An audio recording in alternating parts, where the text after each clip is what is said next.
আসসালামু আলাইকুম, welcome to my channel Nusrat kitchen and blog.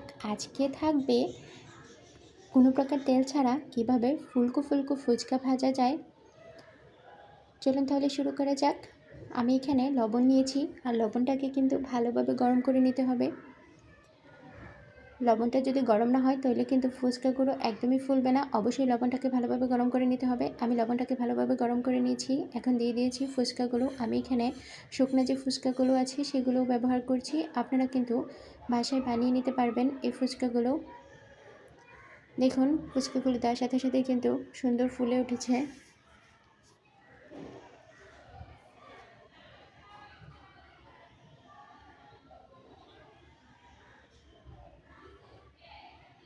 আমি নেড়েচেড়ে ভালোভাবে লাল করে ভেজে নিচ্ছি। অবশ্যই নেড়েচেড়ে দিতে হবে, তবে এপাশ ওপাশ কিন্তু ভালোভাবে কুক হয়ে যাবে। একটা পিস কিন্তু আমার ভাজা হয়ে গেছে। আমি আরও কিছু ফুচকা দিয়ে দিয়েছি, এগুলোকেও ভালোভাবে ভেজে নেব।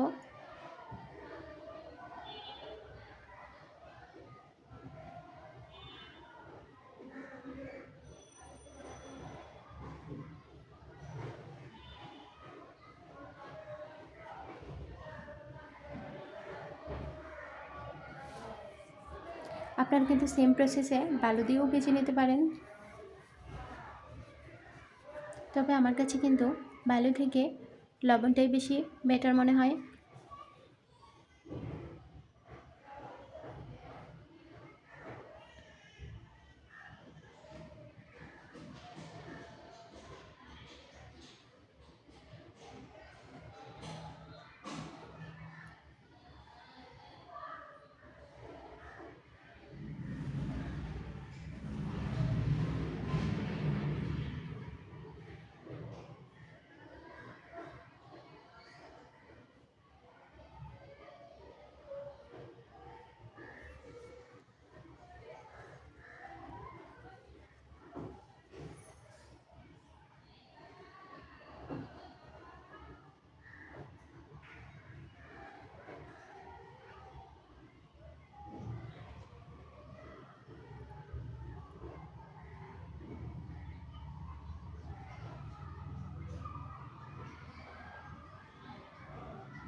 দেখুন আমি সবগুলোকে ভেজে নিয়েছি।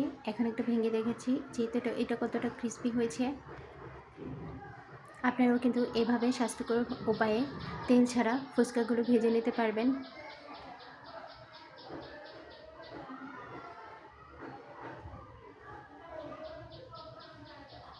এখানে আমি টক নিয়েছি, তেঁতুলের টক। দিয়ে দেবো লবণ,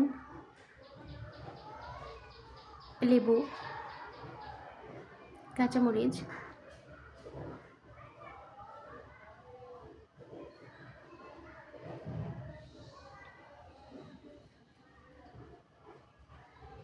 আপনারা টক আপনাদের মতো বানিয়ে নেবেন।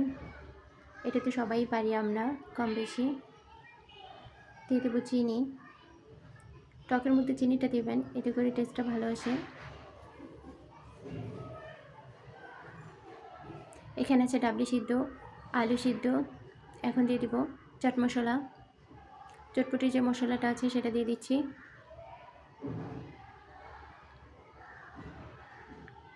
এটা আমার ঘরে বানানো চটপটি মশলা।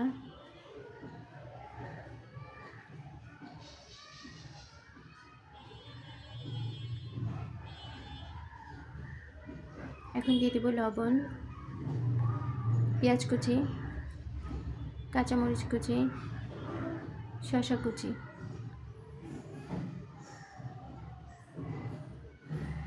এখন ভালোভাবে মিশিয়ে নেব।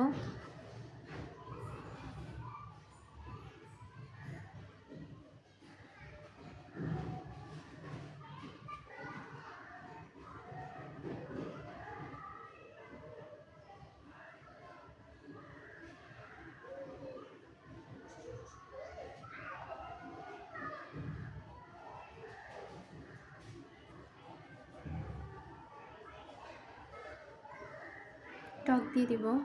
দেখুন কতটা সহজভাবে হয়ে গেছে ফুচকাটা। এভাবে কিন্তু আপনারা বাসায় বানিয়ে খেতে পারেন। আর ভিডিওটি ভালো লাগলে অবশ্যই আমার চ্যানেলকে সাবস্ক্রাইব করে দেবেন, আর বেশি বেশি লাইক কমেন্ট শেয়ার করে দেবেন।